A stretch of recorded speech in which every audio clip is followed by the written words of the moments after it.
Então,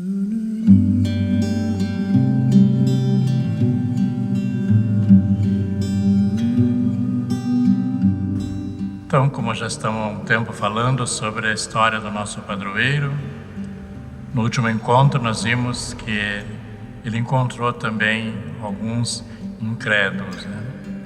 Entre eles era o Frei Antônio. Lembrando que o Frei Antônio era da congregação de São Francisco de Assis. Mas nós vemos também que Francisco foi também conhecido a sua obra em toda a Itália. E do sul da península, eles vieram então à procura de Francisco para que fosse lá então construir um convento. E queriam também que Francisco fosse o administrador, ficar morando naquele convento. Francisco então se dirige para lá. Mas Francisco organiza todo esse planejamento do convento, entrega a eles e ele constrói uma igreja. E essa igreja ele então dedica à Santíssima Trindade. Nesse mesmo tempo então vem dois personagens, como diz ali, né? Eles vêm e recorrem a Francisco pedindo que Francisco fosse a Sicília, né?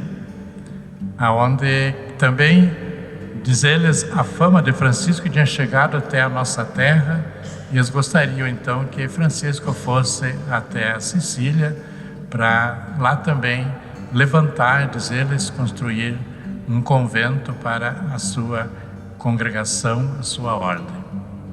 Francisco então despede dos eremitas e pega então dois companheiros, que é o Padre Paulo e o Frei João, e seguem a caminho para Sicília. Ele não leva nem dinheiro, nem comida, somente um cajado, um bastão, e seguem o caminho. Eles chegam então perto da região que é Borrello, que é uma região, um lugar assim histórico, né? Então eles chegam ali e ali eles encontram outros viajantes. Então Francisco pede a esses viajantes, por caridade, um pedaço de pão, né? E eles então dizem que eles não têm nem sequer uma migalha para dar, porque não tinham nada. Francisco diz assim: mas deixa eu ver a tua sacola, eu tenho certeza que aí deve ter um pão. Eles entregam a sacola a Francisco e Francisco coloca a mão dentro daquela sacola e retira de lá um pão. Diz a lenda que o pão estava macio e quentinho. E então um daqueles viajantes fala: mas ele é um santo, né? Que conseguiu aquele milagre de tirar aquele pão dali. Francisco pede e benzeu aquele pão e prodigiosamente aquele pão começa a se transformar com uma multiplicação dos pães.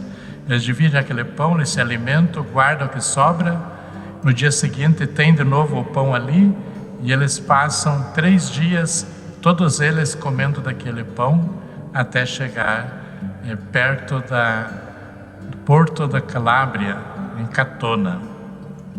Lá eles precisam então atravessar o mar de Messina, onde que levaria até a cidade de Messina, o outro lado, caminho então para a Sicília.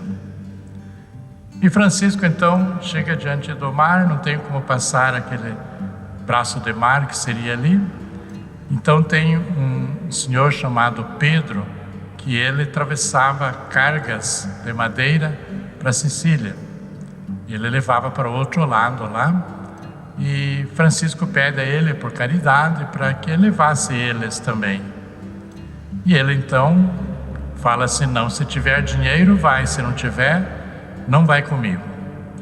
Francisco insiste: mas não temos dinheiro, somos pobres, então, enfim, sem dinheiro não vai. E o barqueiro pega o barco com as madeiras e segue a viagem cruzando o mar. Francisco se afasta um pouco do lado, tira seu manto e coloca como se fosse terra firme e sobe em cima daquele manto, e mais os companheiros dele ali junto, e ele faz um barco daquele manto e cruzam o mar. Diz a história que quando aquele barqueiro chega do outro lado e olha Francisco chegando do outro lado com aquele barco misterioso, ele chora e reconhece que realmente era um santo, né? Então esse foi um milagre que foi contado no momento da canonização de São Francisco de Paula. Isso aconteceu à luz do sol no dia 4 de abril de 1464. E esse, então, milagre está estampado no nosso primeiro vitral que está aqui na igreja. Então podemos ver que São Francisco de Paula realizou muitos prodígios, muitos milagres a todo o lugar que onde ele ia. Realmente era uma pessoa inspirada, realmente, que Deus servia-se dele para mostrar que Deus existe. Por tudo isso, louvado seja nosso Senhor Jesus Cristo, para sempre seja louvado.